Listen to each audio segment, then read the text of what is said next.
Alhamdulillahilladzi amara bit-ta'awuni 'alal birri wat taqwa wa nahaa 'anit ta'awuni 'alal itsmi wal 'udwan wa ja'ala fi nusratil madlumi ajrun 'azima wa martabatan karimatan. Asyhadu an la ilaha illallah wahdahu la syarikalah wa asyhadu anna Muhammadan abduhu wa rasuluh. Salawatullahi wa salamuhu alaihi wa ala alihi wa ashabihi ajma'in. Amma ba'd. Usikum wa nafsi bitaqwallah faqad fazal muttaqun. Faqad qala Allah Ta'ala fi kitabihil karim, a'udzu billahi minasyaitonir rajim. Wa laqad wassayna alladhina utul kitaba min qablikum wa iyyakum an ittaqullah. Wa qala ta'ala a'udzu billahi minasyaitonir rajim. Man qatala nafsan bighairi nafsin aw fasadin fil ardi faka'annama qatalan nasa jami'a. Hadirin Jumat yang dimuliakan Allah, khatib berwasiat dengan wasiat takwa. Mari kita sama-sama meningkatkan keimanan dan ketakwaan kita kepada Allah. Takwa dalam arti yang sesungguhnya, yakni melaksanakan segala perintah Allah dan menjauhi segala apa yang dilarangnya. Hadirin al-Jumat yang dimuliakan Allah, kita mendengar hari ini, beberapa waktu yang lalu, ada serangan dari Iran ke Israel, dan itu merupakan serangan balasan karena Israel yang membenci Iran, karena Iran selalu berada di belakang Palestina, di belakang Gaza.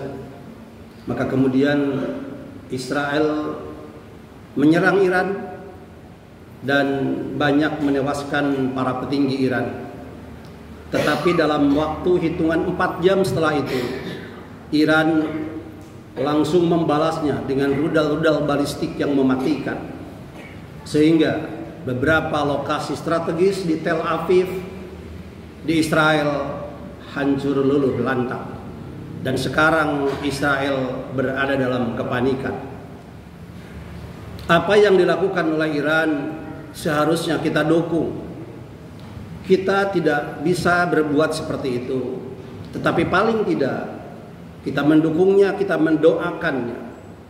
Karena apa yang dilakukan oleh Iran adalah pembalasan dari kekejaman Israel yang selama ini melakukan genosida, yang selama ini melakukan pembantaian terhadap orang-orang tak berdosa, terhadap orang-orang Gaza, orang-orang Palestina, telah menghancur luluh lantakan apapun yang ada di Gaza, di Palestina, dan telah menghabiskan ribuan nyawa dan jutaan manusia luka-luka. Pantas dan sewajarnya, bahkan seharusnya Israel mendapat balasan. Dan sekarang kondisi Israel hampir sama seperti Gaza yang dihancur lantakan oleh Israel itu sendiri. Hadirin Jumat yang dimuliakan Allah, bayangkan sejenak rumah Anda terbakar, anak-anak Anda, istri Anda, keluarga Anda, mereka terjebak di dalamnya. Mereka menjerit, memohon, memanggil nama Anda. Tapi Anda hanya berdiri, terpaku, membeku, karena takut, karena khawatir memperburuk keadaan. Karena katanya, darul mafasid muqaddamun ala jalbil masalih. Padahal bukankah menyelamatkan nyawa adalah kewajiban paling mendasar di dalam agama Islam, agama kita semua. Allah Subhanahu wa taala berfirman dalam Quran surat Al-Maidah ayat 32, "Man qatala nafsan bighairi nafsin aw fasadin fil ardi faka'annama qatalan nasa jami'a." Yang artinya menegaskan bahwa barang siapa yang membunuh satu jiwa, maka seolah-olah ia telah membunuh seluruh umat manusia. Lalu bagaimana dengan membiarkan orang yang atau negara yang membunuh suatu negara. Ketika kita membiarkannya karena kita tidak bisa berbuat apa-apa. Bagaimana dengan yang diam ketika bisa bertindak? Apakah itu bukan sebagai bagian dari kedoliman yang sama? Rasulullah sallallahu alaihi wasallam bersabda, "Man lam yahtamma bi amril muslimina falaysa minhum." Barang siapa yang tidak peduli dengan urusan kaum muslimin, maka ia bukan bagian dari mereka. Hadis riwayat Al-Hakim. Hadirin Jumat yang dimuliakan Allah, hari ini kita menyaksikan Gaza dibakar, anak-anak digilas oleh puing-puing, wanita hancur di bawah reruntuhan bangunan yang diporak-porandakan oleh Israel. Tapi yang lebih menyakitkan adalah ketika bantuan datang, bukan bantuan bersenjata, tetapi konvoi kemanusiaan, mereka dihadang. Oleh siapa yang menghadangnya? Bukan oleh Zionis, tapi oleh kita, oleh mereka yang katanya satu agama, satu kawasan, satu bahasa. Dan dalihnya stabilitas, prosedur, protokol, atau darul mafasid. Padahal justru kemudaratan terbesar adalah ketika umat ini tidak saling menolong satu sama lain. Ketika kita menutup mata demi menjaga ilusi kenyamanan. Allah Subhanahu wa taala berfirman dalam surat Al-Anfal ayat 73, "Walladzina kafaru ba'duhum awliya'u ba'd illa taf'aluhu takun fitnatan fil ardi wa fasadin kabir." Jika kalian tidak bersatu sebagaimana orang kafir bersatu, niscaya akan terjadi fitnah dan kerusakan besar di muka bumi ini. Inilah mafsadat atau kerusakan sejati. Diam, takut, berlindung di balik logika fikih yang tak pada tempatnya. Saudara-saudaraku, hadirin kaum muslimin ahli Jumat yang dimuliakan Allah, mari kita renungkan surat At-Taubah ayat 49 dan peristiwa di balik turunnya atau asbabun nuzul ayat itu. Di dalam tafsir Al-Mukhtasar dijelaskan. Dan di antara orang-orang munafik ada yang mencari-cari alasan yang dibuat-buat seraya berkata, "Wahai Rasulullah, izinkanlah aku untuk tidak ikut berjihad, dan janganlah engkau membebaniku untuk berjihad bersamamu, agar aku tidak terjerumus dalam dosa akibat fitnah tipu daya wanita-wanita musuh, yakni wanita-wanita Romawi, ketika aku melihat mereka itu. Ketahuilah, sesungguhnya mereka telah jatuh dalam fitnah yang lebih besar daripada apa yang mereka klaim, yakni fitnah wanita, yaitu fitnah kemunafikan dan fitnah meninggalkan kewajiban jihad." Ayat ini turun sebagai teguran langsung dari Allah menanggapi permintaan seseorang yang secara lahiriah tampak logis. Saya takut tergoda wanita Romawi, begitu alasannya. Niatnya seolah ingin menghindari dosa. Namun Allah membongkar hakikatnya dan membungkam logika palsu itu dengan ayat tegas. Inilah pelajaran yang tak lekang oleh waktu. Sudah sejak zaman Rasulullah SAW ada yang mencoba melarikan diri dari jihad dengan alasan yang syar'i dan pribadi. Namun Allah tidak menerima. Allah menjawab langsung agar umat setelahnya tidak mengulangi kesalahan yang sama. Seakan Allah ingin menegaskan, apapun alasannya, tetaplah mafsadat terbesar adalah ketika kalian meninggalkan kewajiban jihad, memerangi orang-orang yang dolim. Ketika kalian meninggalkan kewajiban jihad, memerangi orang-orang yang membunuh seperti Israel itu. Ketika kalian hanya diam, tidak bisa berbuat apa-apa, bahkan malah memiliki pandangan yang negatif terhadap Palestina itu sendiri. Hadirin yang dimuliakan Allah, kita perlu menyadari bahwa menolong yang didolimi bukan sekedar ekspresi empati. Ia adalah bagian dari iman, bagian dari takwa.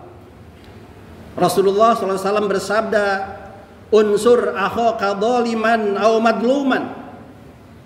Tolonglah saudaramu, baik dia yang dolim maupun yang didolimi. Hadis riwayat Bukhari. Para sahabat bertanya, wahai Rasulullah, kami tahu bagaimana menolong orang yang didolimi dan seharusnya memang begitu. Tetapi bagaimana kami harus menolong orang yang dolim? Rasulullah Sallallahu Alaihi Wasallam menjawab dengan menghentikan kedoliman itu sendiri. Menolong orang yang mendolimi adalah kita menghentikan kedoliman itu sendiri. Menghentikan orang-orang yang dolim. Jangan membiarkan orang-orang yang dolim. Karena ketika kita membiarkan orang-orang yang dolim, yang mendolimi orang lain, sama saja kita membiarkan kedoliman itu merajalela, dan kita akan termasuk orang-orang yang dolim itu. Kalau kita menahan relawan, menghentikan bantuan, membiarkan anak-anak itu mati, lalu berkata kami sedang mencegah mafsadat, maka kita telah jatuh dalam mafsadat itu sendiri. Innal munafiqina fid darkil asfali minan nar. Perilaku itu adalah perilaku munafikin. Jangan sampai alasan-alasan kita yang tampak masuk akal justru membawa kita pada tingkatan kemunafikan yang terdalam. Hadirin yang dimuliakan Allah, hari ini Allah menunjukkan kekuasaannya melalui sebuah negara yang langsung membantunya, dan kita harus membantunya pula dengan doa. Mudah-mudahan setiap negara atau siapapun, ini adalah bukan hanya masalah agama, tapi masalah kemanusiaan, bahwa siapapun yang mematikan, siapapun yang membunuh, siapapun yang melakukan pendoliman kepada manusia, maka harus dikutuk dan harus dihancurkan sehancur-hancurnya. Iran telah menunjukkan itu, menunjukkan sebagian dari kemampuannya dengan mengirim rudal-rudal balistik yang menghancurkan sebagian dari Tel Aviv dan Israel. Karena itu kita yang jauh dari sini, yang tidak bisa melakukan apapun kecuali hanya doa, rasa simpati dan empati kita, seharusnya kita kirimkan doa kepada siapapun yang mau membantu kemanusiaan, yang mengutuk Israel, kepada siapapun yang mampu membantu Palestina dan mau membantu Gaza, membantu kaum muslimin dan orang-orang yang bukan muslim sekalipun yang didolimi oleh mereka, yang dihancurkan oleh mereka. Maka dari sini, dari jauh kita berharap kepada Allah Subhanahu wa taala, mudah-mudahan cepat atau lambat Israel mendapat kehancuran dari Allah Subhanahu wa taala. Oleh karena itu, kita hamba-hamba yang tidak bisa berbuat apa-apa, bukan tidak bisa dan tidak mau, tetapi insya Allah dalam hati kita selalu ada jihad dan jihad untuk memerangi kedzaliman. Barakallahu li wa lakum bima fihi minal ayati wa dzikril hakim wa taqabbala minni wa minkum tilawatahu innahu huwas samiul alim.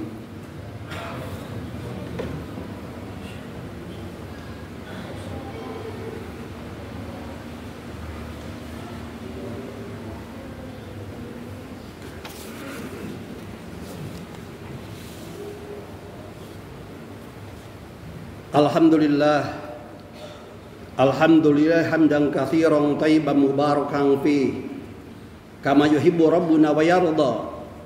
Wassalatu wassalamu ala man la nabiyya ba'dah wa ala alihi wa sahbihi ajma'in. Ayyuhal muslimun taqullaha haqqa tuqatih wa la tamutunna illa wa antum muslimun. Hadirin Jumat yang dimuliakan Allah, kita perlu menyadari bahwa menolong yang didolimi bukan sekedar ekspresi empati, ia adalah bagian dari iman, bagian dari takwa.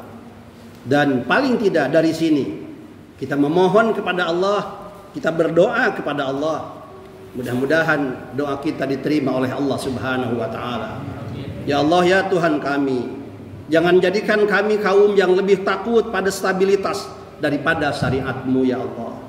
Jangan jadikan kami umat yang lebih peduli prosedur daripada penderitaan manusia ya Allah. Bangkitkan dalam dada kami ghirah, bangkitkan dalam dada kami semangat untuk terus berjihad, menegakkan kebenaran dan menghancurkan kedoliman. Hidupkan dalam jiwa kami keberanian dan satukan hati kami untuk membela yang tertindas di jalan-Mu. Ya Allah, kabulkanlah doa-doa kami. Allahumma ansur ahla izzah, Allahumma kun ma'ahum, Allahumma arbit ala qulubihim, Allahumma thabit aqdamahum, Allahumma ajil binusrihim waradda kaida aduwihim, Allahumma ij'alna min ansarihim wa minal waqifina fi saffil haq wa minal mutaharrikina li nusratil madlum. Ya Allah, Engkau tahu siapa di pihak yang benar, Engkau tahu siapa yang mendolimi, Engkau tahu siapa kami. Karena itu ya Allah, kami yang memiliki rasa simpati dan empati kepada orang-orang yang didolimi, beri kami kekuatan, terima doa kami agar orang-orang Yahudi, orang-orang Israel itu dihancurkan oleh Allah Subhanahu wa taala. Rabbana la tuzigh qulubana ba'da idh hadaitana wa hab lana min ladunka rahmatan innaka antal wahhab. Rabbana hab lana min azwajina wa dhurriyyatina qurrata a'yun waj'alna lil muttaqina imama. Rabbana atina fid dunya hasanah wa fil akhirati hasanatan wa qina adzabannar. Wa sallallahu ala rasulil amin wa ala alihi wa ashabihi ajmain. Wa akhir da'wana alhamdulillahi rabbil alamin. Aqulu qawli hadza wastaghfirullah li wa lakum fastaghfiruhu innahu wal ghafurur rahim. Assalamualaikum warahmatullahi wabarakatuh.